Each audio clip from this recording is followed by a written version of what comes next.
In Engiadina Bassa si è giusto l'andare a fabbricare una nuova pendicolare per arrivare alla regione di Schis Mottenaluns. Invece delle due pendicolari sveglie, deve più una più grande, più svelta e meldra, per cui dovrei nuove puttes, nuovi pilasters, più grandi e più grevi. Per mettere su questi pilasters es dovrà un helicopter, però non un heli tot normal, un più grande, un più greve, un più fermo. Semplicemente il melder ci dà, insomma, in Svizzera. Quel è il Kamov, il helicopter che ha due rotors.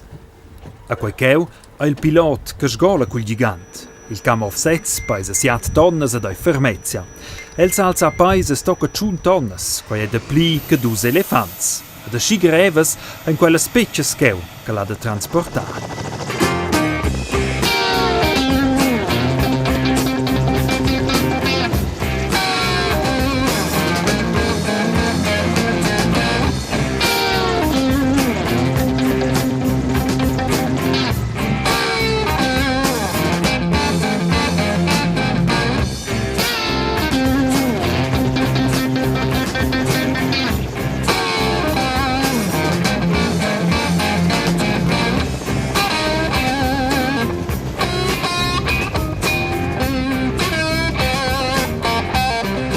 Attenzione, si fa le girezze e qua c'è una Svezia, c'è l'Espriblus, c'è l'elicottero, tutto il momento, queste 3-4 tonne, c'è già anche le dains.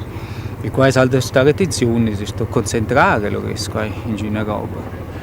Uras ed uras han l'uvrese pilot steussa concentrare. Per via del ferm vent del helicopter, fossi non nada mai gleiti sta faccia in accidente. A Strusch era in pece montada, vevan els da sappinar per la proxima delle total 16 species.